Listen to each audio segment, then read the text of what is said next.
뭐 모멘텀 스타일인데 가치주형으로 추천을 받아가지고 이거 싼 거니까 묵혀놓고 2년 기다리라 그러면 절대 못 참습니다. 자기를 알아야 돼요. 이 우량주라는 거는 말이 쉽지 뭐 다 싸게 사라 우량주 사라 이런 말 너무 하기 쉽잖아요. 근데 그러면은 그 기준을 좀 좁혀서 이런 기업들이 우량주다.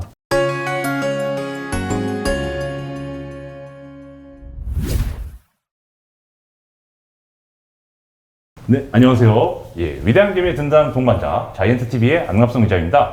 개인 투자자 입장에서 주식 투자를 하다 보면은 외국인을 포함한 기관 투자자들에게 언제나 정보나 자금력에서 부족하다는 느낌 많이 받으시죠?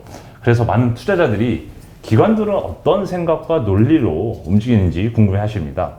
개인적으로 요즘같이 주식시장이 어려울 때일수록 좋은 투자책을 읽으면서 변동성 장세를 견디곤 하는데요. 이쯤에서 내돈내산 책 한번 소개해 보겠습니다. 5월 따끈따끈한 신간으로서 투자를 위한 투자라는 제목으로 출간됐는데요. 투자 이론뿐만이 아니라 기업 분석을 하는 방법과 마인드셋, 또 위기에 대처하는 방법까지 좀 실전 투자 팁을 아낌없이 녹여주신 책입니다. 이 책의 저자이신 김태용 그로스 1자산운용 대표님을 모셨습니다. 네, 안녕하세요. 네, 안녕하십니까. 네, 대표님. 너무 좋은 양서를 이제 읽으면서 요즘 같은 힘든 시기를 견디고 있는데요. 그동안 지난 2년을 되돌아보면 많은 주식책이 나왔는데, 어떻게 보면 주식시장이 피크를 찍고 내려가는 듯한 이런 올해 5월에 주식 투자 책을 새로 내신 이유가 뭔가요? 네, 이게 사실 책 나오기에는 좋은 타이밍은 아니에요. 네, 왜냐면은 뭐 책을 많이 판매하겠다 또는 뭐 많은 사람들이 읽기를 원한다 이러면은 주식시장이 좀 많이 반등하거나 다시 뭐 주식을 찾을 때가 좋은 것 같은데 뭐 그렇게 딱 마치진 않았습니다. 일부러 마치지 않았고 제가 준비는 한 1년 동안 했는데 그 시작 자체는 그 저희 펀드 매니저들 있지 않습니까? 그리고 입문하는 펀드 매니저나 이런 애널리스트 분들 시작할 때 이렇게 분석하면은 되게 좋은 성과를 거둘 수 있다 이런 내용을 정리하다가 결국은 이제 눈높이를 일반 이제 뭐 동학개미나 이런 투자자한테 맞춰서 여러 가지 한 20년 동안에 제가 생각했던 많은 중요한 것들을 한번 녹여내 봤고요. 그리고 지금은 이제 시기는 안 좋지만은 저는 이제 이럴 때일수록 차분하게 주식시장 주가는 잠깐 덮어놓고 이제 공부하기 딱 좋은 때라고 생각을 합니다. 그리고 지금 만약에 이제 기존에 실패를 좀 했거나 이렇게 종목이 너무 많거나 뭐 어려운 분들이 있으실 거잖아요. 이럴 때 이런 책을 통해서 다시 포트폴리오를 변경하거나 다시 다잡을 시기라고 생각을 해요. 그래서 지금 그냥 이렇게 차분하게 공부하시기 좋은 것 같고, 두 번째는 이 책 자체가 꼭 유행을 타는 그런 식으로 쓰진 않았어요. 낚시하는 법 위주로 썼지 뭐 고기가 어디 있다라고 쓰진 않았거든요. 그러니까 어떻게 하면 고기를 많이 잡을 수 있는지 이런 거기 때문에 3년 뒤에 보건 5년 뒤에 보건 똑같습니다. 네.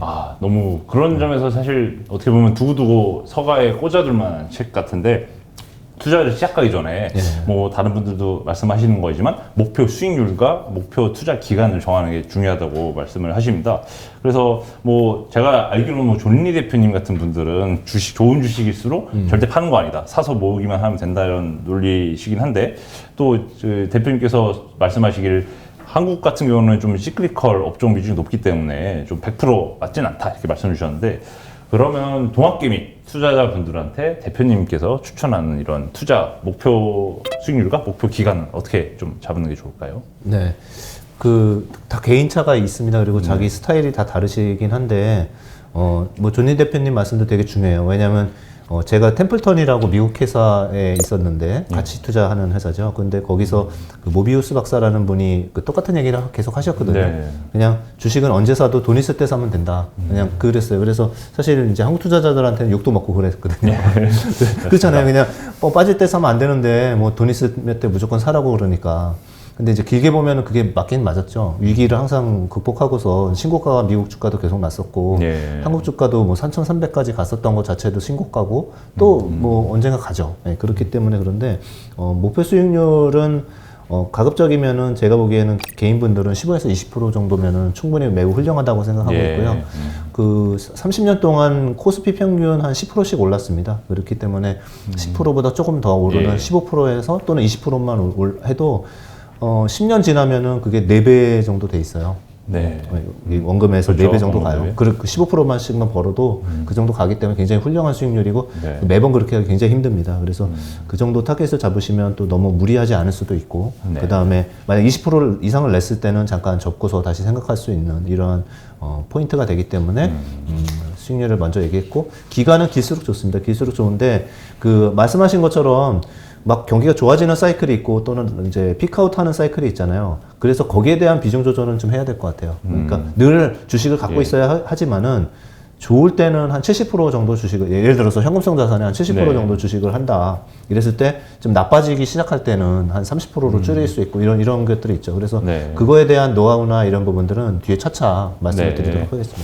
그러면 어쨌든 목표 수익률을 좀 비현실적으로 2배, 3배 먹는다 생각하지 마시고 목표 수익률로는 15에서 20% 정도, 그리고 기간은 길수록 좋지만 증시의 그 부침에 따라서 그래도 주식의 편입 비중을 전체적으로 그렇죠. 현금과 함께 조절을 해 나가자 정도 말씀 주셨는데, 투자자의 유형이 이제 좀 여러 가지가 있지 않습니까? 모멘텀 투자자도 있고 가치 투자자형도 있고 성장주에 좀 집중 투자하시는 스타일도 있는데, 대표님의 투자의 스타일은 개인적으로 어느 쪽에 가까우신지, 그리고 각각의 투자 스타일별로 올해 같은 장세에서 주의할 점은 무엇인지 좀 말씀해 주세요. 제가 이제 책에도 모멘텀 자기를 알아야 돼요. 일단 자기 스타일이, 자기가 이제 모멘텀 스타일인데 가치주형으로 추천을 받아가지고 이거 싼 거니까 묵혀놓고 2년 기다리라 그러면 절대 못 참습니다. 모멘텀형은 어떤 거냐면은 사면은 어떤 좋은 뉴스나 실적이나 호재나 이런 것들이 있어야 돼요. 그래가지고 이미 주가가 많이 올랐고 상관없습니다. 그냥 계속 더 좋아진다 그러면은 계속 추격 매수하는 게 모멘텀형이에요. 그 대신 그냥 단순히 정보 가지고 하는 게 아니라 실적이 뒷받침 되는 이런 걸 얘기하겠죠. 그리고 가치주형은 이제 되게 저평가되어 있거나 저평가된 자산들이 있는 거. 그 다음에 성장주형 같은 경우는 저는 여기 속하는 것 같은데, 성장주형이 사실은 수익률이 제일 높아요. 뭐냐면은 지금 기업이 이익이 2분기, 3분기 어떻다 하기보다는 이게 큰 사이클에서 산업에서 이 기업이 3년 뒤에 어떤 모습일까, 4년 뒤에 어떤 모습일까? 그런데 굉장히 성장을 많이 했을 것 같다라는 이러한 그 모습을 보이는, 그러니까 산업에서 잡아야 되는 커다란 그 사이클, 이런 부분들이 이제 성장주형 투자에 잘 맞는 분들이고요. 저희 회사나 저희 같은 경우도 그렇게 산업에 대한 고민을 많이 합니다. 그래서 산업이 다 구조조정이 끝나서 바닥을 찍었는지, 그 다음에 플레이어가, 경쟁자가 많아졌는지 아니면 망해서 없어졌는지 이런 것들을 보고요. 그 다음에 신성장 산업이라고 그러면은 저희가 전기차도 있고 여러 가지 있지 않습니까? 바이오도 있었고 화장품도 있었는데, 이제 그런 식으로 새롭게 올라가는 게 무엇이냐, 이제 이렇게 볼 수 있는 거죠. 그래서 지금 같이 시장이 좀 안 좋을 때는 모멘텀 투자하기는 조금 어려운 상황이에요. 약간 실패 가능성이 좀 있고요. 오히려 이럴 때일수록 이제 큰 산업 사이클을 보는 성장주 쪽 투자의 부분, 또는 이미 싸진 기업들이 많아요. 이 싸진 기업이 많기 때문에 가치주형 투자, 지금부터는 가치주에서 또 좋은 주식들이 많이 나올 겁니다. 그러면 확실히 이번 올해 같은 좀 하락장에서는 모멘텀형보다는 가치주에서 좀 이제 저평가된 주식을 발굴하거나 아니면 산업의 좀 보다 큰 사이클을 노려서 산업 성장에도 같이 베팅을 할 수 있는 성장주형 투자를 말씀해 주셨는데, 그러면 결국 개인 투자자들은 그 종목 선정에 있어서도 몇 개 종목을 가져갈 것인가도 항상 논란이지 않습니까? 어떤 분들은 철저하게 20개 이상의 뭔가 그 시장 포트폴리오처럼 분산해서 투자하라는 말씀하시는 분도 있고, 또 집중 투자를 좀 3개에서 5개 정도만 해도 충분하다, 어차피 개인은 그 이상 연구를 못한다 라고 말씀하시는 분도 있는데, 대표님께서는 개인 투자자가 종목 수는 몇 개 정도 가져가는 걸 추천하시는지, 그리고 개인 포트폴리오를 개인 투자자들이 구성할 때 좀 주의할 점이 있다면 좀 말씀 부탁드립니다. 개인분들 처음 시작하실 때는 많이 안 가져가시겠지만, 저는 가급적이면 10개 종목은 넘기지 않았으면 좋겠습니다. 넘기지 않게요. 기관 투자가들은 참고로 저희 25개에서 만약에는 80개 종목 정도 가져가거든요.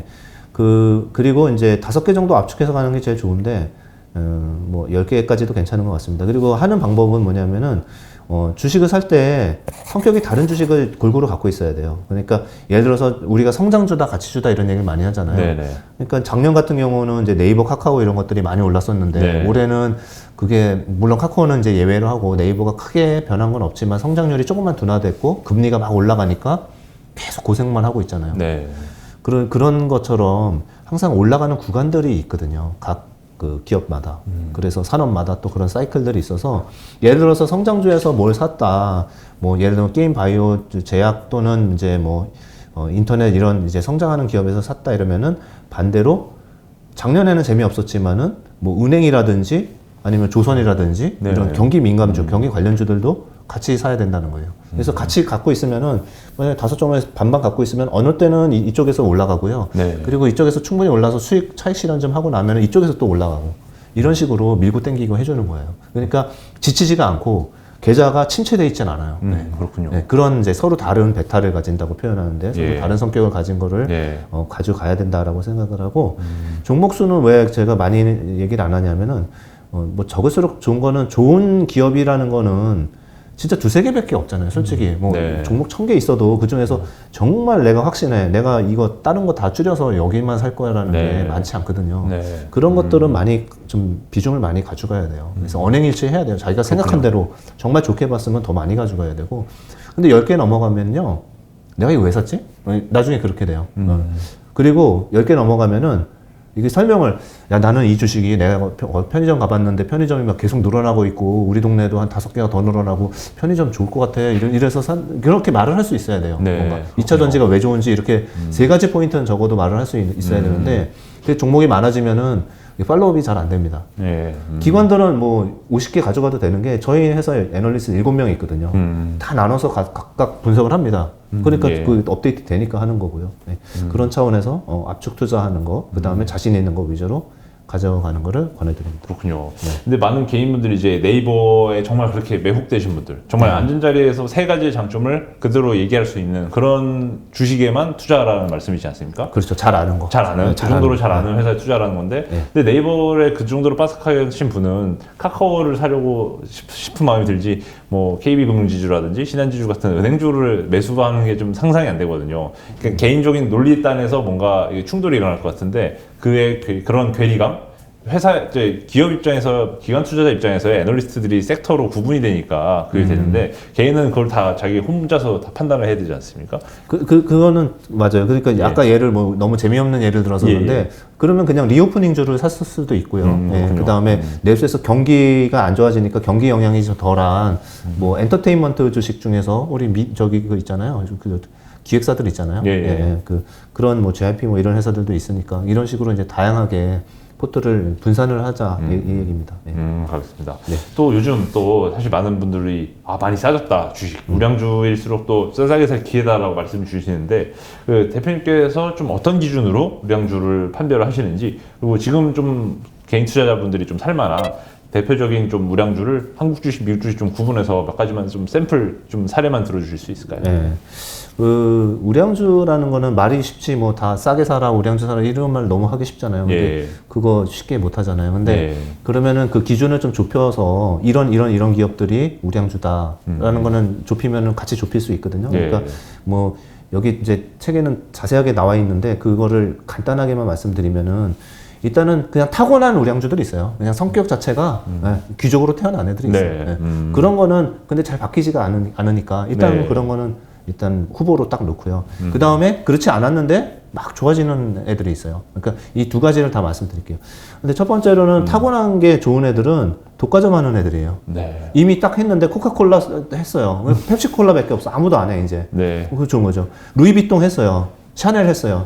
근데 명품이에요. 그거 100년 역사가 있는 건데 그거를 삼성이 뭐 백을 아무리 잘 만들어도 그러네요. 그거 누가 삽니까? 샤넬 백이니까 사는 거죠. 갤럭시 백을 뭐 만들었나요?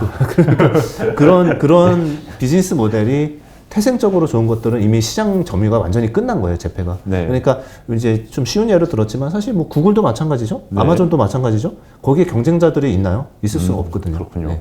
구글의 검색은 전 세계 검색의 뭐 80% 이상을 차지하는 거고 유럽, 중국 빼고는 중국이나 우리나라 빼고는 구글 안 쓰는 나라 없잖아요. 그렇군요. 안 쓴다는 게 아니라 지배적 사업자입니다. 근데 우리나라는 네이버가 지배적 사업자잖아요. 구글이 전 세계 지배적 사업자잖아요. 그러니까 이런 기업들은 경기가 안 좋아 또는 뭐 이런 광고 수익 좀 줄 수 있죠. 그렇죠. 절대 안 망하잖아요. 그렇죠. 망할 일은 없는 거예요. 조금 또 지나가면은 다시 광고 수익이 또 올라오거나 이럴 수 있습니다. 그렇기 때문에 그러한 타고난 그 비즈니스 모델이 좋은 그거는 첫 번째는 그냥 독과점을 하고 있느냐. 독과점 3명 미만에서 다 나눠 먹고 있느냐. 이거 보는 거고요. 두 번째는 그 브랜드가 있느냐. 브랜드가 강력한 브랜드가 있으면은 뭐 나이키 같은 회사들 보십시오. 그런 회사들은 이제 또 여기에 해당이 되는 거고요. 그리고 세 번째는 우리나라의 삼성전자나 이런 데가 들어가는데 규모의 경제가 있어야 돼요. 독보적인 기술과 규모의 경제. 그렇게 되면은 누가 따라옵니까? 그 삼성전자랑 TSMC가 매년 30조에서 40조씩 투자를 하고 있습니다. 그거를 똑같이 투자하면서 그 기술을 따라올 기업은 전 세상에 없고 앞으로도 없을 겁니다. 인텔 마찬가지고요. 그렇군요. 예, 그렇기 때문에 이제 이거는 실버 스푼들을 말씀드린 거고. 그럼 야 그거 다 아는 건데 그래도 주가 올라 빠졌다고 하잖아. 그 다음부터는 이제 사이클을 뚫고 나가면서 이제 변화가 있는 기업들을 사야 되는 거예요. 그렇군요. 네. 그거는 이따가 또 자세히 설명을 드리겠지만은 기업들이 이제 뭐 어떤 초과 수요가 나와서 증설을 하거나 네. 또는 초과 수요가 나와서 가격을 막 올리고 가격을 정가하는 이런 기업들은 굉장히 강력한 그 우승 후보예요. 네. 네. 그러니까 그거는 이제 잘 찾아보시면 될 것 같고요. 예를 들어 뭐 2차 전지 소재 같은 경우도 지금 많이 올랐어. 뭐 10배 올랐는데 PE가 비싼데 그런 얘기 하실 수도 있어요. 그런데 그 6개월 전에도 저희 계속 이렇게 똑같이 말씀드렸고요.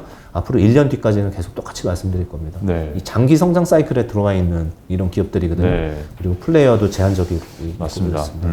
뭐 어느 주식 얘기하시는지 코스닥 시총 순위를 보시면 금방 아실 네. 것 같습니다. 예. 뭐 그러면 지금까지 뭐 우량주로서 타고난 우량주인 뭐 독과점 시장을 구축했거나 브랜드가 강화하거나 아니면 기술과 규모의 경제를 겸비한 그런 네. 종목에 투자하시거나 아니면 업황 사이클을 봐가지고 좀 장기적인 구조적 성장이 벌어지는 그 주식을 주목하라. 특히 카파 증설이나 가격 판매가 인상을 하는 그런 종목들에 좀 주목하라 이렇게 말씀 주셨는데 그렇죠. 네.